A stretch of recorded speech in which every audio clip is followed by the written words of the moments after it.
Last week we were the best offense in the league, and now all of a sudden we stink, and everyone thinks we're going to miss the playoffs and we're going to lose all these games. So it's such a roller coaster each week, and I think part of being quarterback is staying even-keeled throughout the season, throughout games, because everything is so up and down, and you kind of need that voice and that level-headed mindset on the team. Everyone is frustrated, but like I said, we're not panicking. 2 games in, we got 15 games left. So I'll just take a deep breath and relax. We're going to be fine. And that was earlier this season. And he said this today. Freaking love this dude. Everyone is frustrated, but like I said, we're not. I never feel like an underdog.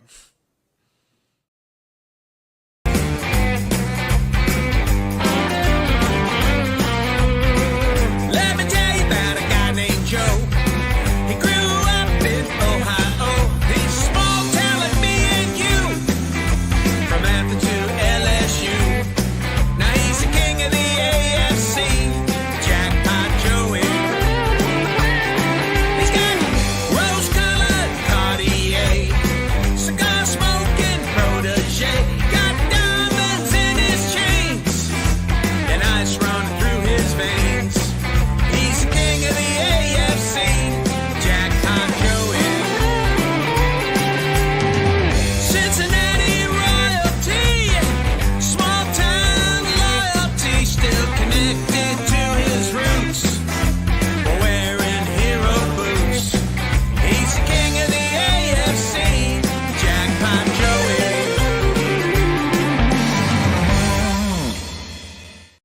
Hey guys, what's going on? Welcome to the show.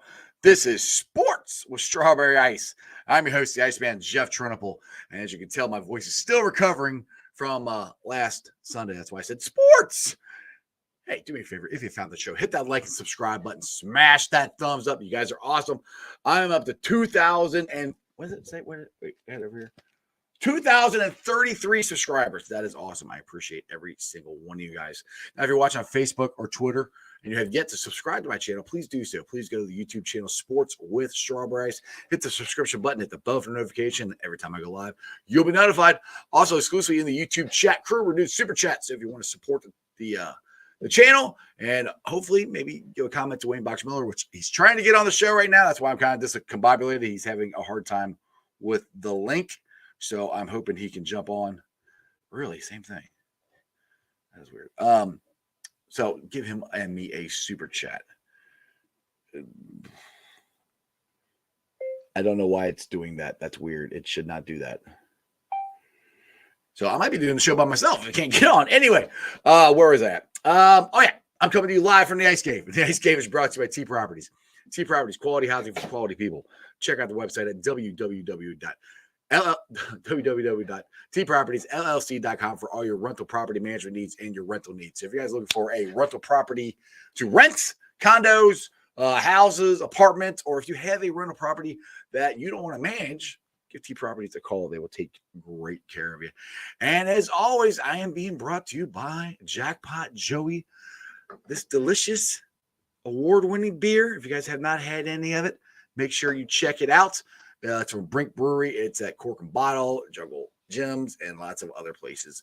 And if you want any of this cool new Jackpot Joey merchandise, make sure you go check it out at jackpotjoey9.com. Remember, portions of the proceeds go to the Joe Burrow Hunger Relief Fund. And don't forget to check out and sign up with Betfred. Sports gambling is illegal in the great state of Ohio. So go sign up. Bet on the Cincinnati Bengals to win the Super Bowl, because I like to speak things into existence. They're going to win it. I think they are. I love it. I feel better. I see Wayne in the waiting room, so we're good to go. Let's get to everybody in the chat. Let me say hi to everybody there real quick, then we'll get to Wayne. Who's for Stranger here first? Crypt Keeper, what's up? Darth, Jungle Jerry, who's in there? Rick the Rock in there. Jerome's in there. Greg, Ken, Pork Chops in there. My boy Hoss. What's all the usual suspects? And we have a Facebook user. I don't know who that is, but he says, what's up, bro?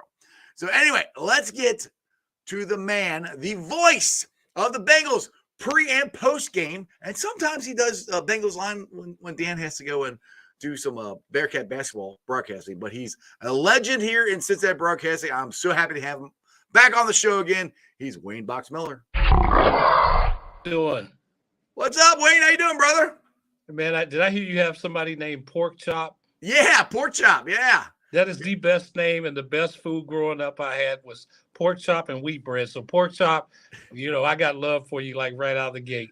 Yeah, he actually used to be on the radio back in the day too. He was on EBN, so he's a former radio guy. His name's Chris. So yeah. So what is going on? You don't have to do the Bengals line tonight. You're off. No, I'm at I work at St. X during the week, and we got our admissions reception tonight. So all the young men who were admitted, we're welcoming the families and things. So Jim Breach is pinch hitting for me. Oh, there you go. Cool. Dan Awesome. Hort has UC basketball. So yeah, I'm excited, man, to see these young men come in with their dreams, and hope that we can help fulfill them and move them into a place of destiny, so to speak, man. Let them find their calling and passion, man.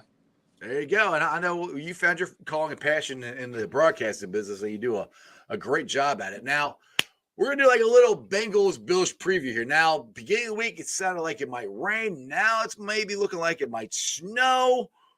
Offensive line, Jonah Williams is walking around limping without crutches. There might be a chance. I don't know. What's your thoughts of the Bengals going into Orchard Park and coming in away with a W?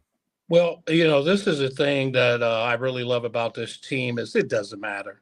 This is one of those teams, when you remember when we all grew up, there was one team. They didn't care who they played, where they played, and everybody knew that they wanted to play any and everywhere. This is the Bengal team.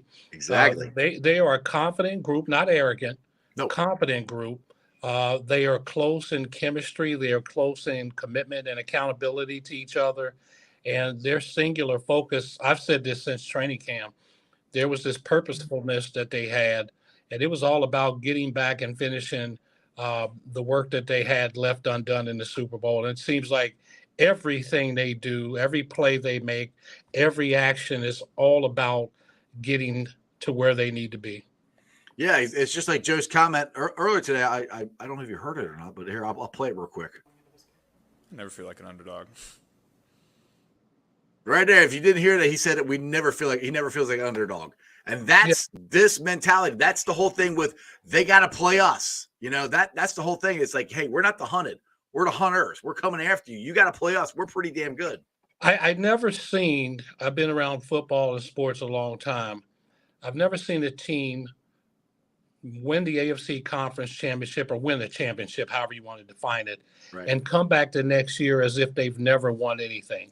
Right. And it just amazed me that Joe Burrow came back, T. Higgins came back, Kyle Boyd came back, Jamar Chase came back, Joe Mixon came back, Trey Henderson came back, Sam Hubbard came back, Logan Wilson came back, Jermaine Pratt came back, Jesse Bates came back, Von Bell came back, and yet people say, well, yeah, they might make it the playoffs. And then when they went 0-2, people were diving off like the Titanic. Yep.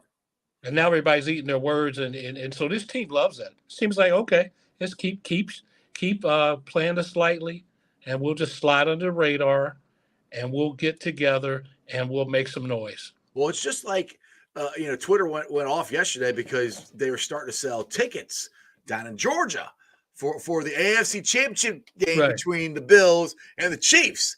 The Bengals heard that. That's just more fuel to their fire. Like, all right, you don't think we're going to be there? Okay. I told somebody yesterday when I was doing a podcast, that's just a business thing. You got to start selling tickets to kind of see what the interest is and things like that. But I mean, hey, whatever you want to use to motivate yourself. But I think that was more of a business thing that they need to staff, get a feel for, how the tickets are selling. They can't wait till the week of start selling them. So I think that we all know that they want a Bills Chiefs rematch. We all know that. Yeah. Beautiful. You ain't getting it. Exactly. Right? I think that's the team's mantra is like, you're not going to get what you want. And I think that it's great that, they have identified their darling teams. And I get it. I mean, it's a great story. even before DeMar Hamlin, they wanted the Bills and Chiefs because of the way that game ended in Kansas City. But the reality is, man, there are a lot of good football teams out there, and people need to put Cincinnati in that conversation and stop with this. Well, they got lucky and we only can play who's on your schedule. Right. We beat Kansas City 3 times in a calendar year. Nobody's ever done that. Jermaine Pratt stripped the ball from Travis Kelce, a very reliable guy. Mm-hmm. I can go on and on down the line, yet nobody wants to put them in that group, that cluster Mm-hmm. of teams that you should be on the lookout for. And again, this team loves that, man, because they know who they are. Well, the thing is, and nobody's giving not only this team respect, but they're not giving the defense respect. Because I was watching First Things First, and they were on Fox here before we started the show here, and they were doing a preview, and they were saying that the Bengals defense is nowhere close to the Bills defense. And I'm like, have you watched the last couple games? I mean, are you serious? I mean, I don't. I mean, I'm not. The Buffalo Bills have a very good defense, but don't shrug the Bengals defense. I mean, look what they just did this past weekend, playing the Ravens for the third time. Well, and the other thing is you got Trey Hendrickson with 8 sacks, Sam Hubbard 6.5, Joseph Osai coming on with 3.5 sacks. Mm-hmm. I mean, so these guys are getting to the quarterback, and anybody that watches the Bengals at any point during the season sees Trey Hendrickson is a high motor guy. Yes. Joseph Osai plays just like him. Sam Hubbard, is an athlete, so you can line Sam up at defensive end. You can line him up and drop back in coverage. I mean, at this point, the way he ran the ball, you might line him up as a running back. Right. But this defense, man, they just seem to make plays when plays need to be made, especially in the fourth quarter. And they've had a turnover in every fourth quarter going into this winning streak that they've had. And so I think that they don't care what you think. They know that when it's money time, as they used to say, money on the floor. Yep. Money on the floor. I like this defense. I like us up the middle. I like Reader. I love Reader. What he does and the way he takes on a guard and a center or whatever is just unbelievable. You got Wilson and Pratt behind him. You got Bates and Bell behind him. So right up the middle where you want your defense to be rock solid. This defense, man, I'm just telling you, you're going to have problems with this defense. And Josh Allen throws a lot of 50-50 balls, and we have guys that can go get those balls. I mean, Josh Allen has thrown a lot of interceptions this year. So you think about the touchdown to interception ratio he has compared to Joe Burrow. Joe Burrow is more efficient. Joe Burrow's nearly 3-1 in touchdown to interception, and Josh Allen is a little bit more, maybe 2.5 to 1 or maybe 2 to 1. So he'll put the ball up for grabs. I mean, they like to go vertical a lot. That's their game with Stephon Diggs. But hey, man, the Bengals defense and Lou Anarumo, I tell you what, another thing that kind of makes me scratch my head, Lou Anarumo's name is never mentioned for head coaching opportunities. I know. I mean, I'm okay. I mean, selfishly, I'm okay with that, but I'm shocked that he hasn't been. I'm sitting there like, all right, the coaching carousel is coming around. Lou, I haven't heard Lou's name mentioned at all. That's shocking to me. Yeah, so Brian Callahan as well. I mean, you've got typically, but that's fine, man. I think again, there is something special about this team from top to bottom. When I say top, I mean all the way from the front office down to the bottom. Is it just something about this team that is about team, man? I mean, Joseph Osai, when we had him on Bengals Line, said, I didn't realize that you still had that college type atmosphere in the locker room. And a lot of his friends say, you're lucky, man, because a lot of the NFL teams just don't have that. But this team, you may see defensive backs hanging out with offensive linemen and linebackers hanging out with running backs, and because it's not a position team in terms of friendships, it's a team in terms of friendships. Exactly. Now, I talked to you last week about the Jackpot Joey beer, and I was going to put it up here from let's see here. Where did it go? Oh, here you go. Yeah, Jackpot Joey, the man himself, Matty Myers, says Wayne tried any of the beer, and can we offer you a hat?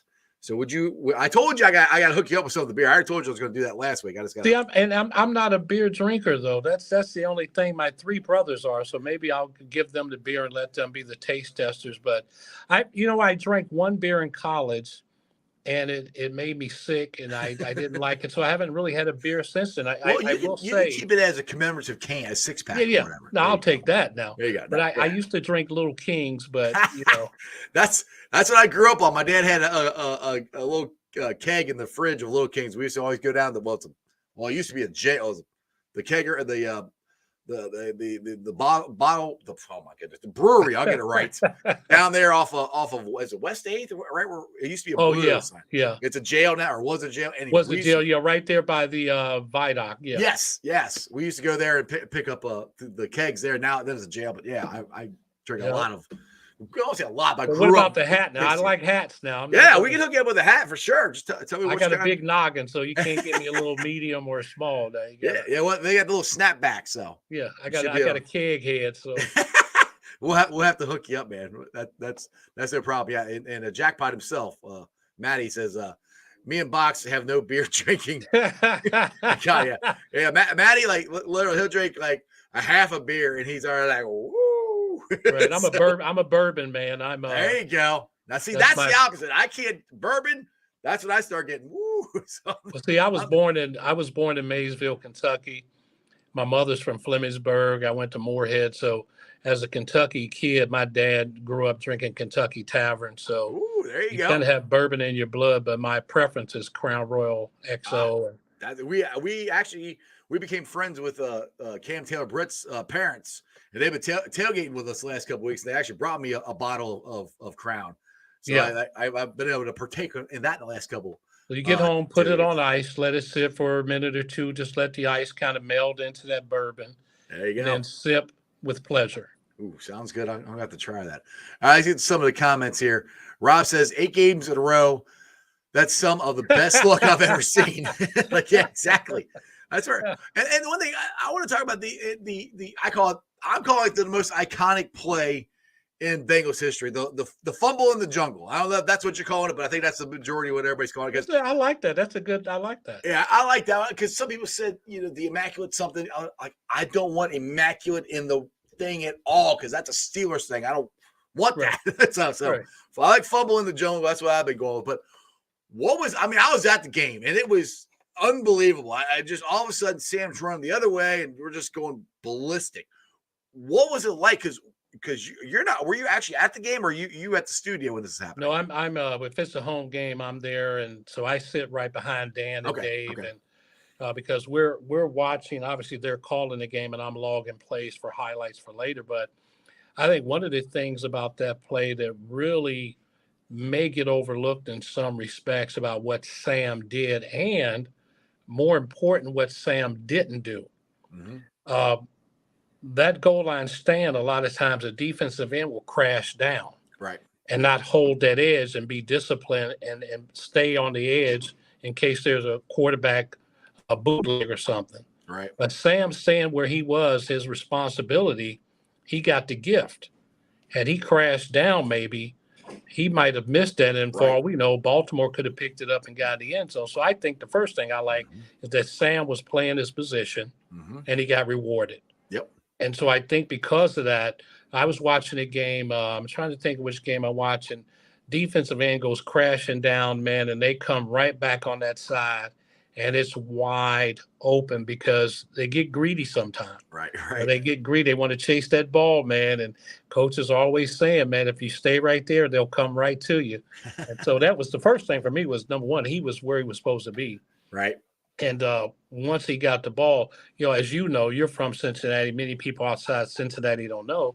He's an athlete. He was a safety. He was going to Notre Dame on lacrosse scholarship. Yep. The dude is he's well built, well put together, but he's so athletic that he knows what to do when he gets the ball. And he had the convoy going with it. But the energy, the electricity in that stadium, I think, was probably as loud as it's ever been and as it will ever be unless the Chiefs lose and we win and the AFC Championship game is in Cincinnati. Then I think the decibel level may go up again.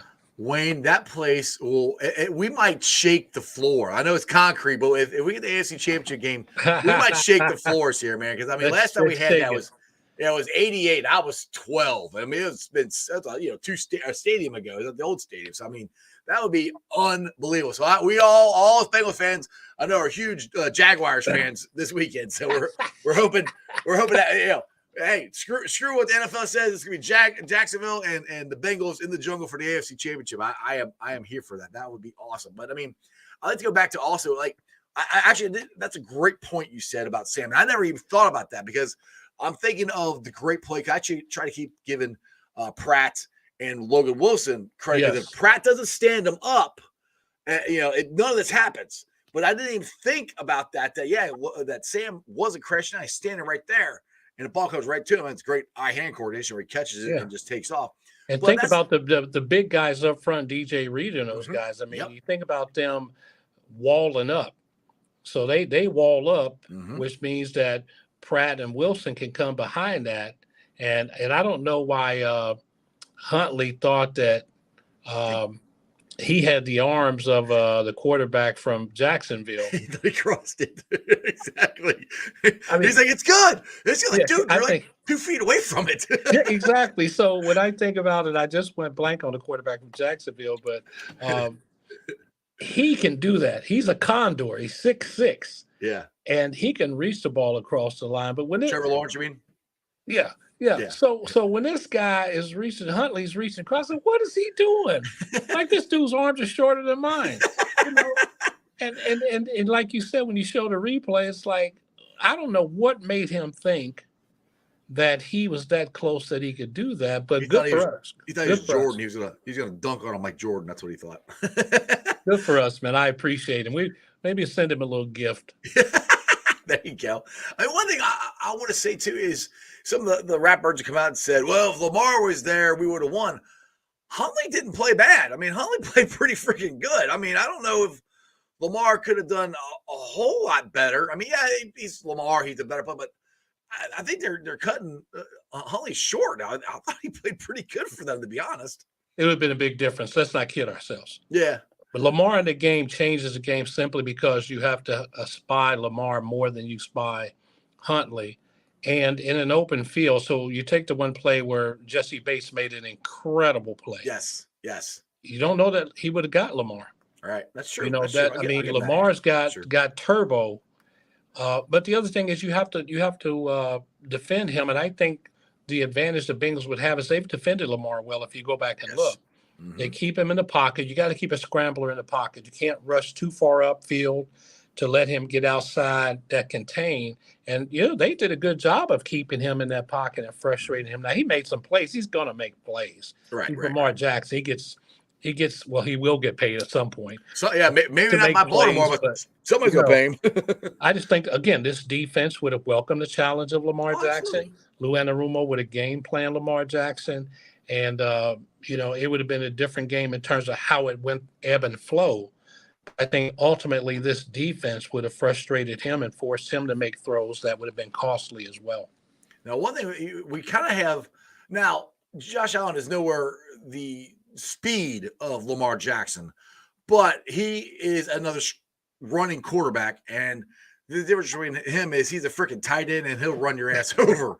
So it's kind of jump over you. Right, or jump over you, but it's still kind of the same concept where they want to keep him in the pocket. So that's where I'm not worried about Josh doing that because, like you just said, we've done that against Lamar and we've been able to keep him contained.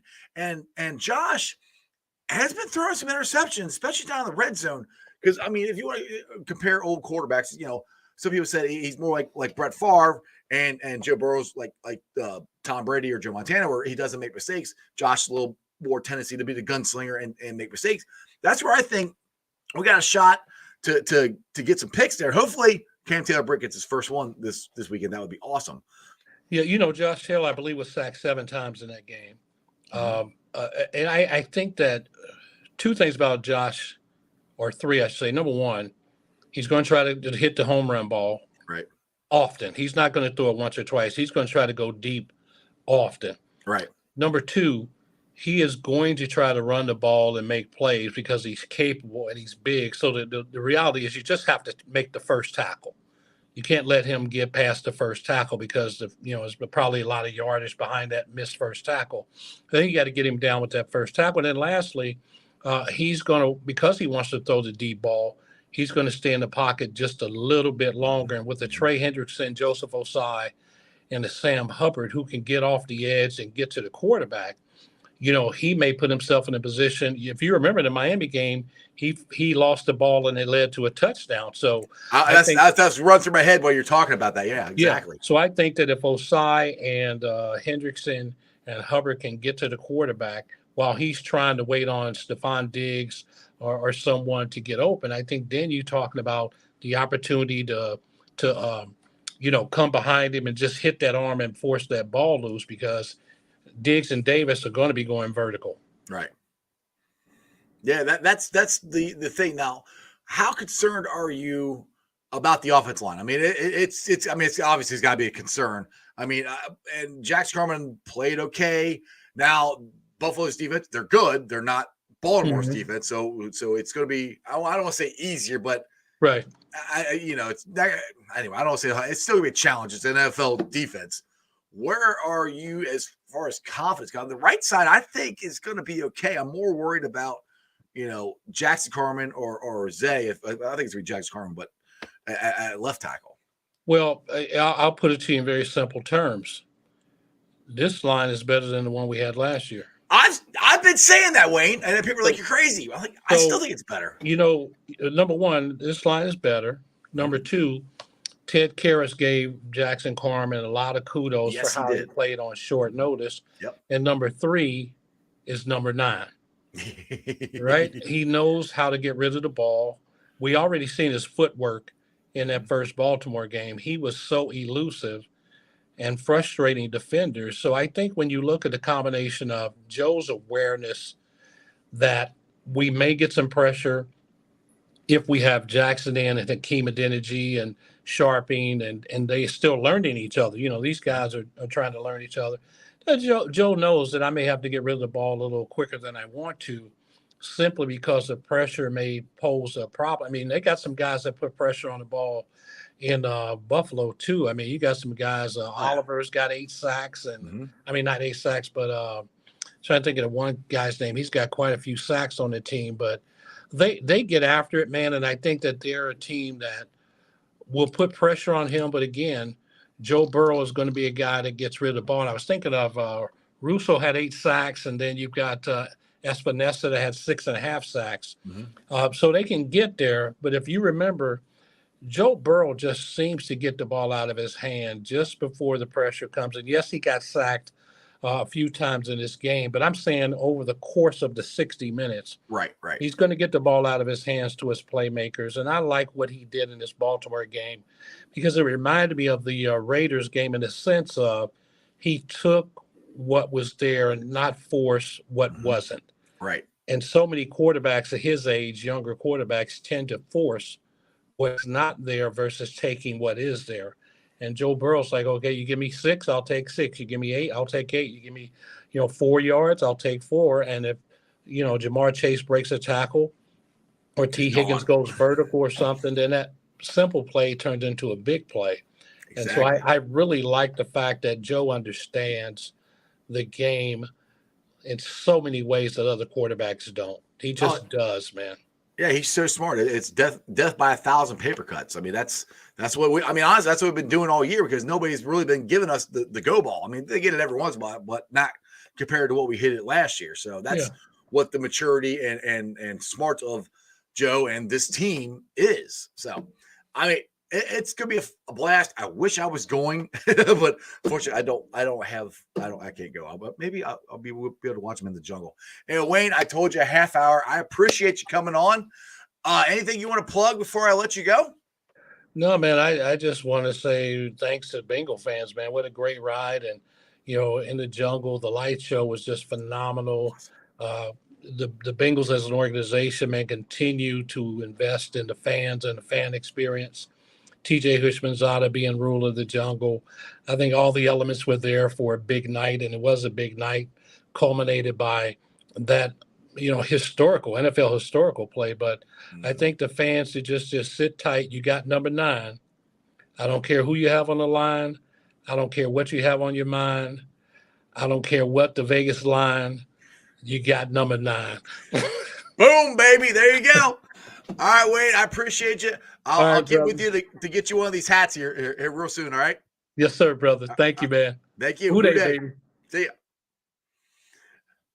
Hey, Wayne Boxmiller is a freaking legend. I love that dude. He is one of the nicest guys I've ever met in person. He's so cool. I saw him last weekend at where I'm up here at Wishbone, and he's like, "Ice man, what's up?" Dad be up there. He's really cool. So anyway, make sure you guys check him out. He does a great job on whenever he's on the radio. He does a pre and post game for the Cincinnati Bengals. Somebody asked in the chat where you guys get this hoodie from. You go to jackpotjoey9.com. It is on there. So we're gonna do a little short show today because I am going to Bengals line again, and it's out at Scoreboard. So my wife and her friend are already out there saving me a table. So we're gonna wrap this up so I can get the heck out of here and head up there and go have some fun with all of Who Dey Nation. But before we get out of here, let me say thanks to the Facebook groups that let me live stream, which I don't even think I got to share them on there because I was talking with Wayne trying to get this all situated to get him on here. But maybe you guys could share it around Facebook. That'd be great. But these are the ones that always help me, and I appreciate them. They are Who Dey Nation, Who Dey Legion, Bearcat Ruckus, Radical Reds, the Ohio State Bucknuts, the Ice Bar, and then, of course, you can follow me on all my social media platforms, all under Sports with Strawberry Ice on Facebook, Instagram, Twitter, and TikTok. Twitter handle is at Jeff A. Turnipole. TikTok is at Iceman90. I will be pulling off the show later on tonight, put it on the podcast. So if you missed any of it, you can check it out there or rewatch it on YouTube. But it's on BeanPod, Apple, iTunes, Spotify, Google, Stitcher Play, pretty much wherever you get your podcast. Please make sure you rate, like, and review on Apple iTunes. Leave a comment so more Cincinnati fans can find my podcast. YouTubers, you guys are awesome. My originals.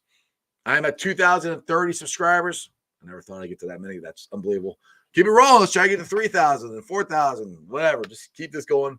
It's been a blast doing this. It's been, like Wayne just said, this is an unbelievable time to be a Bengal fan.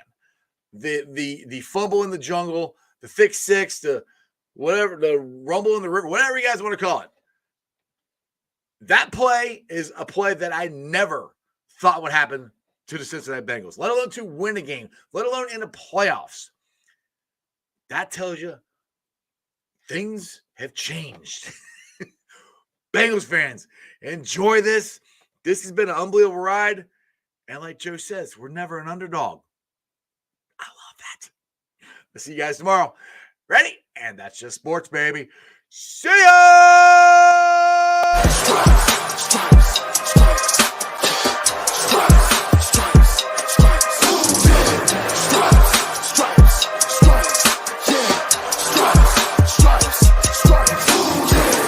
In the day, black in the night. Stripes in our veins, sparks gonna fly. The beast is awake, orange, black and white. Cause when the jungle come alive, who day we ignite in Cincinnati, we gon' rise in the jungle, we unite in dripping orange and black and white. Who day when we fight, live and die in these stripes. Wake up the beast, everything day is a feast. Time to bust it off the leash. In the jungle, dripping heat. Tiger stripe the city streets. East side, stand up. West side, stand up. If you reppin' who they, time to put your hands up. Bengal stripes, we in it. New day, new age, yeah, we get it. Cincinnati jungle fitted. Who they in our house, we win it. Orange and black and white, we build it. Earn our stripes, you know we kill it. Bleed our colors, jungle dripping. Nasty, natty, yeah, we lit it. Lit the crowd, get the city loud. Yeah, we feasting now. Fit the bounce, make the city howl. Now we beastin' now. Thunder through the tunnel from the sideline to the huddle. Stripes be tatted on the jungle when we flex that who they muscle on them. Stripes, Cincinnati, we gon' rise in the jungle, we unite in dripping orange and black and white. All day when we fight, live and die in these stripes. Stripes. Now who gotta move like an on? Now who